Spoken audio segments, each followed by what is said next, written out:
ವೀಕ್ಷಕರಿಗೆ ದಸರಾ ಹಬ್ಬದ ಆರ್ಥಿಕ ಶುಭಾಶಯಗಳು. ಕಾರ್ಯಕ್ರಮದ ನಿರೂಪಣೆಯನ್ನು ಶಿವಶಂಕರ ಡಿ ಆಯ್ಹೊಳಿ ಹಾಗೂ ನಾನು ನಿಮ್ಮ ಪ್ರೀತಿಯ ಪೂಜಾ ನೆರ್ತಿ. ಹುಬ್ಬಳ್ಳಿ ಧಾರವಾಡಕ್ಕೆ ಮರೀಚಿಕೆಯಾದ ಸ್ಮಾರ್ಟ್ ಸಿಟಿ ಸೌಲಭ್ಯ. ಆದರೂ ಅವಳಿ ನಗರದಲ್ಲಿ ನಾಗರಿಕರಿಂದ ಅಸತ್ಯದ ಮೇಲೆ ಸತ್ಯದ ಜಯದ ಹಬ್ಬ ವಿಜಯದಶಮಿ ಸಂಭ್ರಮ. ಜನಕನ್ನಡ ಟಿವಿ ಮಾಧ್ಯಮದ ಯೂಟ್ಯೂಬ್ ಚಾನಲ್ನ ತಂಡದ ವತಿಯಿಂದ ಯಾವತ್ತೂ ಪ್ರಬುದ್ಧ ಪ್ರಜ್ಞಾವಂತ ಪ್ರೇಕ್ಷಕ ಬಂಧುಗಳೆಲ್ಲರಿಗೂ ಮಹಾನವಮಿಯ ವಿಜಯದಶಮಿಯ ಹಾರ್ದಿಕ ಶುಭಾಶಯಗಳು. ಪ್ರೇಕ್ಷಕರೆಲ್ಲರಿಗೂ ಶಿವಶಂಕರ್ ಡಿ ಐಹೊಳಿ, ಜಗದೀಶ್ ಎಂ ಉಣಕಲ್ ಮತ್ತು ಕುಮಾರಿ ಪೂಜಾ ನೆರ್ತಿ ಇಂದಿನ ವಿಶೇಷ ಕಾರ್ಯಕ್ರಮ ಪ್ರಸ್ತುತಿಗೆ ಸ್ವಾಗತಿಸುತ್ತೇವೆ. ಆತ್ಮೀಯ ಪ್ರೇಕ್ಷಕರೇ, ವಿಜಯದಶಮಿ ನವರಾತ್ರಿ ಉತ್ಸವದ ಕಡೆಯ ದಿನ. ಈ ದಿನದಂದು ಪಾಂಡವರು ತಮ್ಮ ಶತ್ರುಗಳ ಮೇಲೆ ಜಯ ಸಾಧಿಸಿದ ದಿನವೆಂದು ಹೇಳಲಾಗುತ್ತದೆ. ಹೆಸರೇ ಹೇಳುವಂತೆ ಇದು ದಶಮಿ, 10ನೆಯ ದಿನ, ಅಂದರೆ ದಸರಾ ಉತ್ಸವದ 10ನೆಯ ದಿನ. ದಸರಾ ಎಂದೇ ಪ್ರಸಿದ್ಧವಾಗಿರುವ ಶಕ್ತಿ ಪೂಜೆಯ ಶರನ್ನವರಾತ್ರಿಗಳ ನಂತರದ ವಿಜಯೋತ್ಸವದ ದಿನ. ಚಾಂದ್ರಮಾನ ರೀತಿಯಲ್ಲಿ ಹೇಳುವುದಾದರೆ ಶರದೃತುವಿನ ಅಶ್ವಯುಜ ಮಾಸ ಶುಕ್ಲ ಪಕ್ಷದ 10ನೇ ದಿನ. ಎಂದು ದಶಕಂಠ ರಾವಣನನ್ನು ಶ್ರೀರಾಮನು ಸಂಹರಿಸಿದ ವಿಜಯೋತ್ಸವವೆಂದೂ ಪ್ರತೀತಿ ಇದೆ. ಉತ್ತರ ಭಾರತದ ಕೆಲವೆಡೆ ಈ ದಿನವನ್ನು ಹೊಸ ವರ್ಷದ ದಿನವೆಂದು ಆಚರಿಸುವ ಸಂಪ್ರದಾಯದ ಪದ್ಧತಿಯೂ ಇದೆ. ನವರಾತ್ರಿ ಇದು ದೇವಿಯನ್ನು ಆರಾಧಿಸುವ ಹಿಂದೂ ಧರ್ಮದ ಹಬ್ಬ. ಇದನ್ನು ಕರ್ನಾಟಕದಲ್ಲಿ ದಸರಾ ಎಂದು ಕರೆಯಲಾಗುತ್ತದೆ. ಪಶ್ಚಿಮ ಬಂಗಾಳದಲ್ಲಿ ಈ ಹಬ್ಬವನ್ನು ದುರ್ಗಾ ಪೂಜಾ ಎಂದು ಆಚರಿಸಲಾಗುತ್ತದೆ. ನವರಾತ್ರಿ ಎಂದರೆ 9 ನವರಾತ್ರಿಗಳು. ದೇವಿಯ 9 ವಿಧದ ರೂಪಗಳನ್ನು ಆರಾಧಿಸಲಾಗುತ್ತದೆ.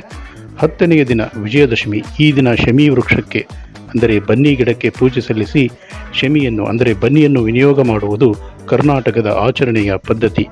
ಇದೇ ದಿನ ಚಿನ್ನದ ಅಂಬಾರಿಯಲ್ಲಿ ತಾಯಿ ಚಾಮುಂಡೇಶ್ವರಿಯ ಮೂರ್ತಿಯ ಮೆರವಣಿಗೆಯು ಅತೀ ವಿಜೃಂಭಣೆಯಿಂದ ಮೈಸೂರಿನಲ್ಲಿ ನಡೆಯುತ್ತದೆ. ಮೈಸೂರು ದಸರಾ ಉತ್ಸವವು ಜಗತ್ ಪ್ರಸಿದ್ಧಿಯನ್ನು ಪಡೆದಿದೆ. ಈ ಹಬ್ಬವು ಹಿಂದೂ ಪಂಚಾಂಗದ ಅಶ್ವಯುಜ ಶುದ್ಧ ಪ್ರತಿಪದೆಯ ದಿನ ಪ್ರಾರಂಭವಾಗುತ್ತದೆ. ನವರಾತ್ರಿಯ ಆಚರಣೆಯ ಮಹತ್ವ. ಜಗತ್ತಿನಲ್ಲಿ ಯಾವಾಗ ತಾಮಸಿಕ, ಅಸುರಿ ಮತ್ತು ಕ್ರೂರ ಜನರು ಪ್ರಬಲರಾಗಿ ಸಾತ್ವಿಕ ಮತ್ತು ಧರ್ಮನಿಷ್ಠ ಸಜ್ಜನರನ್ನು ಪೀಡಿಸುತ್ತಾರೆಯೋ ಆಗ ದೇವಿಯ ಧರ್ಮ ಸಂಸ್ಥಾಪನೆಗಾಗಿ ಪುನಃ ಅವತಾರ ತಾಳುತ್ತಾಳೆ. ಇದು ಆ ದೇವಿಯ ವ್ರತವಾಗಿದೆ. ನವರಾತ್ರಿಯಲ್ಲಿ ದೇವಿ ತತ್ವವು ಎಂದಿಗಿಂತ 1000 ಪಟ್ಟು ಹೆಚ್ಚು ಕಾರ್ಯನಿರತವಾಗಿರುತ್ತದೆ. ದೇವಿ ತತ್ವದ ಲಾಭವನ್ನು ಆದಷ್ಟು ಹೆಚ್ಚು ಪಡೆದುಕೊಳ್ಳಲು ನವರಾತ್ರಿಯ ಕಾಲದಲ್ಲಿ ಶ್ರೀ ದುರ್ಗಾ ದೇವೈ ನಮಃ ಎಂಬ ನಾಮಜಪವನ್ನು ಆದಷ್ಟು ಹೆಚ್ಚು ಮಾಡಬೇಕು. ನವರಾತ್ರಿ ವ್ರತವನ್ನು ಆಚರಿಸುವ ಪದ್ಧತಿ. ಅಖಂಡ ದೀಪ ಪ್ರಜ್ವಲನೆ, ಅಂದರೆ ನವರಾತ್ರಿಯ 9 ದಿನಗಳಲ್ಲಿಯೂ ಸತತವಾಗಿ ದೀಪವನ್ನು ಉರಿಸುವುದು. ಶ್ರೀದೇವಿಯ ಮಹಾತ್ಮೆಯ ಪಠಣ, ಅಂದರೆ ಚಂಡೀ ಪಾಠ, ಸಪ್ತಶತಿ ಪಾಠ, ದೇವಿ ಭಾಗವತ, ಬ್ರಹ್ಮಾಂಡ ಪುರಾಣದಲ್ಲಿನ ಲಲಿತೋಪಾಖ್ಯಾನವನ್ನು ಕೇಳುವುದು, ಲಲಿತಾ ಪೂಜೆ, ಸರಸ್ವತಿ ಪೂಜೆ, ಉಪವಾಸ, ಜಾಗರಣೆ ಮುಂತಾದ ವಿವಿಧ ಕಾರ್ಯಕ್ರಮಗಳನ್ನು ನಡೆಸಿ ಅವರವರ ಶಕ್ತಿ ಸಾಮರ್ಥ್ಯಾನುಸಾರವಾಗಿ ನವರಾತ್ರಿ ಮಹೋತ್ಸವವನ್ನು ಆಚರಿಸುತ್ತಾರೆ. ಇನ್ನು ನವದುರ್ಗೆಯರ 9 ರೂಪಗಳು. ಮೊದಲನೆಯದಾಗಿ ಶೈಲಪುತ್ರಿ, 2ನೆಯದು ಬ್ರಹ್ಮಚಾರಿಣಿ, 3ನೆಯದಾಗಿ ಚಂದ್ರಗಂಠ, 4ನೆಯದಾಗಿ ಕೂಷ್ಮಾಂಡ, 5ನೆಯದಾಗಿ ಸ್ಕಂದಮಾತ, 6ನೆಯದಾಗಿ ಕಾತ್ಯಾಯಿನಿ, 7 ಕಾಳರಾತ್ರಿ, 8 ಮಹಾಗೌರಿ, 9 ಸಿದ್ಧಿದಾತ್ರಿ. ಹೀಗೆ 9 ಅವತಾರಗಳ ರೂಪದಲ್ಲಿ ಭಕ್ತಿಯಿಂದ ಪೂಜಿಸಲಾಗುತ್ತದೆ. ದಸರಾ ಹಬ್ಬದ ಮಹತ್ವ. ಮಹಿಷಾಸುರನ ಮಾಯೆಯನ್ನು ಗುರುತಿಸಿ ಅವನ ಅಸುರೀ ಪಾಶದಿಂದ ಮುಕ್ತರಾಗಲು ಶಕ್ತಿ ಉಪಾಸನೆಯ ಅವಶ್ಯಕತೆ ಇದೆ. ಇದಕ್ಕಾಗಿ ನವರಾತ್ರಿಯ 9 ದಿನ ಶಕ್ತಿಯ ಉಪಾಸನೆಯನ್ನು ಮಾಡಬೇಕು. ದಶಮಿ ಎಂದು ವಿಜಯೋತ್ಸವವನ್ನು ಆಚರಿಸಬೇಕು. ಇದನ್ನೇ ದಸರಾ ವಿಜಯದಶಮಿ ಎನ್ನುತ್ತಾರೆ. ಇನ್ನು ಆಯುಧ ಪೂಜೆ, ಶಸ್ತ್ರಪೂಜೆ ಅಂದರೆ ಏನು? ಈ ದಿನ ರಾಜ ಮಹಾರಾಜರು, ಸಾಮಂತರು, ಸರ್ದಾರರು ತಮ್ಮ ಶಸ್ತ್ರಗಳನ್ನು ಸ್ವಚ್ಛಗೊಳಿಸಿ ಸಾಲಾಗಿ ಇಟ್ಟು ಪೂಜೆ ಮಾಡುತ್ತಾರೆ. ಹಾಗೆಯೇ ರೈತರು ಮತ್ತು ಕುಶಲಕರ್ಮಿಗಳು ತಮ್ಮ ಶಸ್ತ್ರಗಳನ್ನು ಪೂಜೆ ಮಾಡುತ್ತಾರೆ. ಕೆಲವರು ಈ ಪೂಜೆಯನ್ನು ನವಮಿಯಂದೂ ಮಾಡುತ್ತಾರೆ. ರಾಜವಿಧಾನ. ದಸರಾ ವಿಜಯದ ಹಬ್ಬವಾಗಿರುವುದರಿಂದ ಈ ದಿನ ರಾಜರಿಗೆ ವಿಶೇಷ ವಿಧಿಯನ್ನು ಹೇಳಲಾಗಿದೆ. ಇದು ವಿಜಯದ ಪರಾಕ್ರಮದ ಹಬ್ಬವಾಗಿದೆ. ಅರ್ಜುನನು ಅಜ್ಞಾತವಾಸದಲ್ಲಿ ಶಮಿಯ ಉಡಿಯಲ್ಲಿ ಇಟ್ಟ ಶಸ್ತ್ರಗಳನ್ನು ತೆಗೆದು ವಿರಾಟನ ಗೋವುಗಳನ್ನು ಸೆರೆ ಹಿಡಿದ ಕೌರವ ಸೈನ್ಯದ ಮೇಲೆ ಆಕ್ರಮಣ ಸ್ವರೂಪದ ಹಬ್ಬವಾಯಿತು. ನಾವೆಲ್ಲ ಭಕ್ತಿ ಶ್ರದ್ಧೆಯಿಂದ ಶ್ರೀ ದುರ್ಗಾದೇವಿಯ ಉಪಾಸನೆಯನ್ನು ಮಾಡಿ ಶ್ರೀದೇವಿ ಕೃಪೆಯನ್ನು ಪಡೆಯೋಣ. ವಿಜಯದಶಮಿ ಯಾಕೆ ಆಚರಿಸಲಾಗುತ್ತದೆ? ಇಲ್ಲಿದೆ ಪುರಾಣಗಳಲ್ಲಿನ ಮಹತ್ವದ ಮಾಹಿತಿ. ಅಸುರರು ಹಾಗೂ ದುಷ್ಟ ಶಕ್ತಿಗಳ ಮೇಲೆ ದೇವತೆಗಳು ವಿಜಯ ಸಾಧಿಸಿದ ದಿನವೇ ವಿಜಯದಶಮಿ. ಗಡಿಯನ್ನು ಉಲ್ಲಂಘನೆ ಮಾಡಿ ಶತ್ರುಗಳ ರಾಜ್ಯವನ್ನು ಪ್ರವೇಶಿಸಿ ವಿಜಯವನ್ನು ಸಾಧಿಸುವ ದಿನವನ್ನು ವಿಜಯದಶಮಿ ಎಂದು ಜ್ಯೋತಿಷ್ಯ ಹೇಳುತ್ತದೆ. ವಿಜಯದಶಮಿ ಪೌರಾಣಿಕ ಹಿನ್ನೆಲೆ ಏನು? ದಸರಾ ಹಬ್ಬವನ್ನು ದೇಶದ ವಿವಿಧ ಭಾಗಗಳಲ್ಲಿ ವಿಭಿನ್ನ ರೀತಿಯಲ್ಲಿ ಆಚರಿಸುತ್ತಾರೆ. ಉತ್ತರ ಭಾರತದಲ್ಲಿ ರಾಮಲೀಲೆ, ಅಯೋಧ್ಯೆಯಲ್ಲಿ ವಿಜಯ ದಿವಸ ಎಂದು ಆಚರಣೆ ಮಾಡಲಾಗುತ್ತದೆ. ಪ್ರಜೆಗಳು ಹಾಗೂ ದೇವತೆಗಳನ್ನು ಹಿಂಸೆ ಮಾಡುತ್ತಿದ್ದ ಮಹಿಷಾಸುರನನ್ನು ದುರ್ಗಿಯ 9 ಅವತಾರಗಳಲ್ಲಿ 9 ದಿನಗಳ ಕಾಲ ಯುದ್ಧ ಮಾಡಿ 10ನೆಯ ದಿನದಂದು ಮಹಿಷಾಸುರನನ್ನು ಚಾಮುಂಡಿಯ ರೂಪದಲ್ಲಿ ವಧಿಸುತ್ತಾಳೆ ಎಂದು ಪುರಾಣ ಕಥೆಗಳು ಹೇಳುತ್ತವೆ. ರಾಮಾಯಣದ ಪ್ರಕಾರ ರಾಮ ರಾವಣನ ಜೊತೆ ಯುದ್ಧ ಮಾಡಿ ರಾವಣನನ್ನು ಕೊಂದು ಸೀತೆಯನ್ನು ಮರಳಿ ತರುತ್ತಾನೆ. ಆ ದಿನವೇ ವಿಜಯದಶಮಿ ಎಂದು ಹೇಳಲಾಗುತ್ತದೆ. ಮಹಾಭಾರತ ಕಥೆಯ ಪ್ರಕಾರ ವನವಾಸ ಮುಗಿಸಿದಂತಹ ಪಾಂಡವರು ಅಜ್ಞಾತವಾಸಕ್ಕೆ ಹೋಗುವ ಮೊದಲು ಬನ್ನಿ ಮರಕ್ಕೆ ತಮ್ಮ ಆಯುಧಗಳನ್ನು ಕಟ್ಟಿ ಇಟ್ಟಿರುತ್ತಾರೆ. ಅಜ್ಞಾತವಾಸ ಮುಗಿಸಿಕೊಂಡು ಬಂದ ನಂತರ ಆಯುಧಗಳನ್ನು ಬನ್ನಿ ಮರದಿಂದ ಮರಳಿ ಪಡೆಯುತ್ತಾರೆ. ಅವುಗಳನ್ನು ತೊಳೆದು ಪೂಜಿಸಿ ಕುರುಕ್ಷೇತ್ರ ಯುದ್ಧಕ್ಕೆ ಸನ್ನದ್ಧರಾಗುತ್ತಾರೆ. ಆದ್ದರಿಂದ ವಿಜಯದಶಮಿ ತಿಥಿ ಎಂದು ಬನ್ನಿ ಮರವನ್ನು ಪೂಜಿಸುವ ಸಂಪ್ರದಾಯವಿದೆ.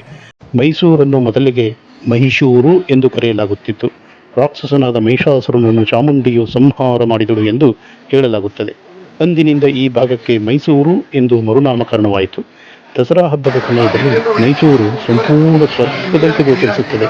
ಮೈಸೂರು ದಸರಾದ ಪ್ರಮುಖ ಆಕರ್ಷಣೆ ಎಂದರೆ ಅಂಬಾರಿಯ ಮೇಲೆ ತಾಯಿ ಚಾಮುಂಡೇಶ್ವರಿಯನ್ನು ಕೂರಿಸಿ ಮೈಸೂರಿನ ರಾಜಬೀದಿಗಳಲ್ಲಿ ಕೆಂಬು ಸವಾರಿ ಮಾಡಲಾಗುತ್ತದೆ. ದಸರಾ ವಿಜಯದಶಮಿ ಎಂದರೆ ಕೆಡುಕಿನ ಮೇಲೆ ಒಳಿತಿನ ವಿಜಯವನ್ನು ಸೂಚಿಸುವ ಪ್ರಮುಖ ಹಿಂದೂ ಹಬ್ಬವಾಗಿದೆ. ಈ ಹಬ್ಬವು ನವರಾತ್ರಿ ಹಬ್ಬದ ಅಂತ್ಯವನ್ನು ಸೂಚಿಸುತ್ತದೆ ಹಾಗೂ ದೇವಿ ದುರ್ಗಾದೇವಿಯು ಮಹಿಷಾಸುರನನ್ನು ಸಂಹರಿಸಿದ್ದಕ್ಕೆ ಮತ್ತು ಭಗವಾನ್ ರಾಮನು ರಾವಣನನ್ನು ಗೆದ್ದಿದ್ದಕ್ಕೆ ಸಂಬಂಧಿಸಿದೆ. ಭಾರತದಾದ್ಯಂತ ವಿಶೇಷವಾಗಿ ಮೈಸೂರು ದಸರಾದಲ್ಲಿ ದೊಡ್ಡ ಪ್ರಮಾಣದಲ್ಲಿ ಆಚರಿಸಲಾಗುತ್ತದೆ. ದಸರಾ ಹಬ್ಬದ ಮಹತ್ವ: ಒಳಿತಿನ ವಿಜಯ. ಇದು ದುಷ್ಟ ಶಕ್ತಿಗಳ ಮೇಲೆ ಒಳಿತಿನ ವಿಜಯವನ್ನು ಸಂಕೇತಿಸುತ್ತದೆ. ದೇವಿ ದುರ್ಗಾದೇವಿಯು ಮಹಿಷಾಸುರನನ್ನು ಸಂಹರಿಸಿ ಜಗತ್ತನ್ನು ರಕ್ಷಿಸಿದಳು ಹಾಗೂ ರಾಮನು ರಾವಣನನ್ನು ಸೋಲಿಸಿ ಧರ್ಮ ಸ್ಥಾಪಿಸಿದನು ಎಂದು ನಂಬಿಕೆ ಇದೆ. ಶಕ್ತಿ ಆರಾಧನೆ: ನವರಾತ್ರಿ ಹಬ್ಬದ 9 ದಿನಗಳ ಶಕ್ತಿ ಉಪಾಸನೆ ನಂತರ ದಶಮಿ ಎಂದು ವಿಜಯೋತ್ಸವ ಆಚರಿಸಲಾಗುತ್ತದೆ. ಆಯುಧ ಪೂಜೆ: ರಾಜರು ಹಾಗೂ ಸೈನಿಕರು ತಮ್ಮ ಶಸ್ತ್ರಾಸ್ತ್ರಗಳನ್ನು ಪೂಜಿಸಿ ವಿಜಯಕ್ಕಾಗಿ ಆಶೀರ್ವಾದ ಪಡೆಯುವ ಪದ್ಧತಿ ಇದೆ. ಸೀಮೋಲ್ಲಂಘನ: ಅರಸರು ರಾಜ್ಯದ ಗಡಿಯನ್ನು ದಾಟಿ ವಿಜಯ ಯಾತ್ರೆಗೆ ತೆರಳುವ ಸಂಕೇತವಾಗಿ ಸೀಮೋಲ್ಲಂಘನ ಮಾಡುತ್ತಾರೆ. ಇದು ವಿಜಯದಶಮಿಯ ಒಂದು ಮುಖ್ಯ ಆಚರಣೆಯಾಗಿದೆ. ದಸರಾ ಹಬ್ಬದ ಹಿನ್ನೆಲೆ: ನವರಾತ್ರಿ ಪೂರ್ಣ. ದಸರಾ ಹಬ್ಬವು ಹಿಂದೂ ಲೂನಿ ಸೌರ ಕ್ಯಾಲೆಂಡರ್ನ 7ನೇ ತಿಂಗಳಾದ ಅಶ್ವಿನ್ 9 ದಿನಗಳ ನಂತರ ಬರುವ 10ನೇ ದಿನದಂದು ಆಚರಿಸಲಾಗುತ್ತದೆ. ಪುರಾಣ ಕಥೆಗಳು: ದೇವಿ ದುರ್ಗಾದೇವಿಯು ಮಹಿಷಾಸುರನ ರಾಕ್ಷಸ ಶಕ್ತಿಯನ್ನು ಸಂಹರಿಸಿದಳು ಮತ್ತು ಭಗವಾನ್ ರಾಮನು ರಾವಣನನ್ನು ಕೊಂದನು ಎಂಬ ಪುರಾಣ ಕಥೆಗಳನ್ನು ದಸರಾ ಹಬ್ಬವು ಆಧರಿಸಿದೆ. ರಾಜಮನೆತನದ ಪದ್ಧತಿ: ವಿಜಯನಗರ ಸಾಮ್ರಾಜ್ಯ ಮತ್ತು ಮೈಸೂರು ಒಡೆಯರ ಕಾಲದಲ್ಲಿ ದಸರಾ ಸಂದರ್ಭದಲ್ಲಿ ರಾಜರು ದಂಡಯಾತ್ರೆಗೆ ಹೊರಟು ವಿಜಯ ಸಾಧಿಸುತ್ತಿದ್ದರು. ಪಾಂಡವರ ಕಥೆ: ದ್ವಾಪರ ಯುಗದಲ್ಲಿ ಪಾಂಡವರು ತಮ್ಮ ಅಜ್ಞಾತವಾಸವನ್ನು ಮುಗಿಸಿ 1 ವರ್ಷದ ನಂತರ ವಿಜಯದಶಮಿ ದಿನದಂದು ತಮ್ಮ ವನವಾಸವನ್ನು ಮುಗಿಸಿದರು ಎಂಬ ಕಥೆಯೂ ಇದೆ. ದೇಶದ ವಿವಿಧ ಭಾಗಗಳಲ್ಲಿ ವಿವಿಧ ರೀತಿಯಲ್ಲಿ ದಸರಾ ಹಬ್ಬವನ್ನು ಆಚರಿಸುತ್ತಾರೆ. ಉತ್ತರ ಮತ್ತು ಪಶ್ಚಿಮ ಭಾರತದಲ್ಲಿ ಹಬ್ಬಗಳನ್ನು ಸ್ಮರಿಸಲು ರಾವಣ, ಮೇಘನಾಥ ಮತ್ತು ಕುಂಭಕರ್ಣನ ಪ್ರತಿಮೆಗಳನ್ನು ಸುಡಲಾಗುತ್ತದೆ. ಕೋಲ್ಕತ್ತಾದಲ್ಲಿ ವಿಜಯದಶಮಿಯ ದುರ್ಗಾ ಪೂಜೆಯೊಂದಿಗೆ ಸಂಬಂಧ ಹೊಂದಿದೆ. ಆದರೆ ದಕ್ಷಿಣ ಭಾರತದಲ್ಲಿ ಈ ಸಂದರ್ಭದಲ್ಲಿ ಗೊಂಬೆ ಕೂರಿಸುವ ಹಬ್ಬವನ್ನು ಆಚರಿಸಲಾಗುತ್ತದೆ.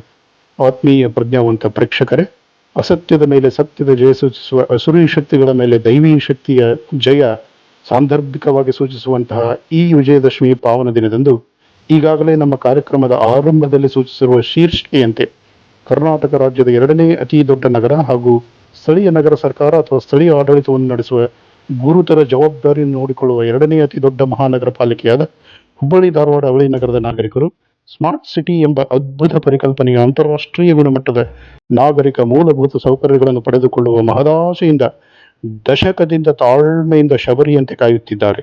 ಸ್ಮಾರ್ಟ್ ಮಾರುಕಟ್ಟೆಯಾದ Janata Bazar, multi level parking ವ್ಯವಸ್ಥೆ, ಸುಸಜ್ಜಿತವಾಗಿ ಮರುನಿರ್ಮಾಣಗೊಳ್ಳಬೇಕಿದ್ದ ನೆಹರು ಕ್ರೀಡಾಂಗಣ, ಅತ್ಯಾಧುನಿಕ ಒಳಾಂಗಣ ಕ್ರೀಡಾ ಸಂಕೀರ್ಣ, ಈಜುಕೊಳ, ಅತ್ಯಾಧುನಿಕ ತ್ಯಾಜ್ಯ ನಿರ್ವಹಣೆ ವ್ಯವಸ್ಥೆ, ಅತ್ಯಾಧುನಿಕ ನಗರ ಸಾರಿಗೆ ವ್ಯವಸ್ಥೆ, ಸವಾರಿ ಸೈಕಲ್ ವ್ಯವಸ್ಥೆಯ ಅವಸ್ಥೆ, ಸ್ಮಾರ್ಟ್ ಶೌಚಾಲಯಗಳ ದುರವಸ್ಥೆ, ಸ್ಮಾರ್ಟ್ ಸಿಸಿಟಿವಿಗಳ ಅಳವಡಿಕೆ ನಿರ್ವಹಣೆ, ಸಂಚಾರಿ ಗ್ರಂಥಾಲಯಗಳ ವ್ಯವಸ್ಥೆಯ ದುರವಸ್ಥೆ, ಡಿಜಿಟಲ್ ಡಿಸ್ಪ್ಲೇ ಬೋರ್ಡ್ಗಳ ಅಳವಡಿಕೆ, ಮಳೆ ನೀರು ಕೊಯ್ಲು ಅಳವಡಿಕೆ, ಸ್ಮಾರ್ಟ್ ಸ್ಕೂಲ್ಗಳ ನಿರ್ಮಾಣ, ಸ್ಮಾರ್ಟ್ ಹೆಲ್ತ್ ಕೇರ್, ಎಲೆಕ್ಟ್ರಿಕ್ ಚಿತಾಗಾರಗಳು, ಸ್ಮಾರ್ಟ್ ಪಾರ್ಕಿಂಗ್ ಟವರ್ ಅಂದರೆ ಮಲ್ಟಿ ಲೆವೆಲ್ ಕಾರ್ ಪಾರ್ಕಿಂಗ್ ವ್ಯವಸ್ಥೆ, GPS ಟ್ರ್ಯಾಕರ್ಗಳ ಅಳವಡಿಕೆ, RFID ರೀಡರ್ಗಳ ಅಳವಡಿಕೆ, ಸ್ಮಾರ್ಟ್ ರಸ್ತೆಗಳ ನಿರ್ಮಾಣ, ಹೀಗೆ ಒಟ್ಟು 63 ಸ್ಮಾರ್ಟ್ ಯೋಜನೆಗಳಿಗಾಗಿ 1,000 ಕೋಟಿಗಿಂತಲೂ ಹೆಚ್ಚು ಹಣವನ್ನು ಕೇಂದ್ರ ಸರ್ಕಾರದಿಂದ ಮೀಸಲಿಡಲಾಗಿದ್ದು, ಬಿಡುಗಡೆಯೂ ಆಗಿದ್ದು, ಖರ್ಚೂ ಕೂಡ ಆಗಿದ್ದು, ಆದರೆ ದುರ್ದೈವದಿಂದ ಅವಳಿ ನಗರದ ಪ್ರಜ್ಞಾವಂತ, ಪ್ರಬುದ್ಧ, ಅಮಾಯಕ ನಾಗರಿಕ ಪ್ರಭುಗಳ ಮೇಲೆ ಪಟ್ಟಿ ಮಾಡಲಾದ ಅನೇಕ ಸ್ಮಾರ್ಟ್ ಯೋಜನೆಗಳು ಇನ್ನೂ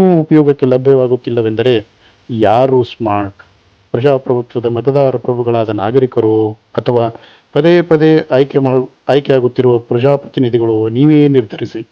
ವಿಜಯದಶಮಿಯ ಪಾವನ ದಿನದಂದು ಮತದಾರ ಪ್ರಭುಗಳು, ಪ್ರಜಾಪ್ರತಿನಿಧಿಗಳು ತಮ್ಮ ನೈತಿಕ, ಜವಾಬ್ದಾರಿಯುತ, ಸಮಾಜಹಿತ ಕರ್ತವ್ಯವನ್ನು ಪರಾಮರ್ಶಿಸಿ ಈಗಲಾದರೂ ಎಚ್ಚೆತ್ತುಕೊಂಡು ಆಧುನಿಕ ಕಾಲದ ಚುನಾವಣೆ ಎಂಬ ಮಹಾಯುದ್ಧದಲ್ಲಿ ವಿಜಯ ಸಾಧಿಸಬೇಕಾದರೆ ಅವಳಿ ನಗರದ ನಾಗರಿಕರಿಗೆ ಸ್ಮಾರ್ಟ್ ಸಿಟಿ ಸೌಲಭ್ಯಗಳು ದೊರೆಯುವಂತೆ, ಯುದ್ಧೋಪಾದಿ ರೀತಿಯಲ್ಲಿ ಕಾರ್ಯನಿರ್ವಹಿಸುವಂತೆ, ಸುಶಾಸನಕ್ಕೆ ಹೆಸರುವಾಸಿಯಾದ ರಾಮರಾಜ್ಯದ ರಾಜನಾದ ರಾಮನ ಕೃಪೆ ಹಾಗೂ ದುಷ್ಟ ಶಕ್ತಿಯನ್ನು ದಮನ ಮಾಡಿ ಶಿಷ್ಟರನ್ನು ಕಾಪಾಡಿದ ದೇವಿ ಕೃಪೆ ದೊರೆತು ಬರಲಿರುವ ದಿನಗಳಲ್ಲಿಯಾದರೂ ಸತ್ಯದ ಮೇಲೆ ಸತ್ಯದ ಜಯ ನಾಗರಿಕರಿಗೆ ದೊರೆಯುವಂತಾಗಲಿ ಎಂದು ನಿಮ್ಮೆಲ್ಲರ ನೆಚ್ಚಿನ ಜನಕನ್ನಡ ಟಿವಿ ಮಾಧ್ಯಮದ ಯೂಟ್ಯೂಬ್ ಚಾನಲ್ ತಂಡದ ಪರವಾಗಿ ಮತ್ತೊಮ್ಮೆ ಪ್ರೇಕ್ಷಕರೆಲ್ಲರಿಗೂ ಮಹಾನವಮಿಯ ವಿಜಯದಶಮಿಯ ಹಾರ್ದಿಕ ಶುಭಾಶಯಗಳನ್ನು ಜನಕನ್ನಡ ಟಿವಿ ಯೂಟ್ಯೂಬ್ ಚಾನಲ್ ಪರಿವಾರದ ಪರವಾಗಿ ಹಾರೈಸುತ್ತೇವೆ. ಜನಕನ್ನಡ ಟಿವಿ ಯೂಟ್ಯೂಬ್ ಚಾನಲ್ ಚಂದಾದಾರರಾಗಿ ಸಬ್ಸ್ಕ್ರೈಬ್ ಬಟನ್, ಲೈಕ್ ಹಾಗೂ ಶೇರ್ ಬಟನ್ ಒತ್ತುವ ಮೂಲಕ ನಿಮ್ಮ ಅನಿಸಿಕೆಗಳನ್ನು ಕಾಮೆಂಟ್ನಲ್ಲಿ ತಿಳಿಸುವ ಮೂಲಕ ನಮ್ಮ ಮಾಧ್ಯಮವನ್ನು ಬೆಂಬಲಿಸಿ, ಪ್ರೋತ್ಸಾಹಿಸಿ, ಹಾರೈಸಿ. ನಿಮಗೆಲ್ಲರಿಗೂ ತಿಳಿದಿರುವ ಹಾಗೆ ನಿಮ್ಮ ನೆಚ್ಚಿನ ಜನಕನ್ನಡ ಟಿವಿ ಯೂಟ್ಯೂಬ್ ಚಾನಲ್ನ ಘೋಷವಾಕ್ಯ ನಿಮ್ಮ ನುಡಿ ನಮ್ಮ ನಡೆ, ಸಮೃದ್ಧಿಯ ಕಡೆ. ಧನ್ಯವಾದಗಳು.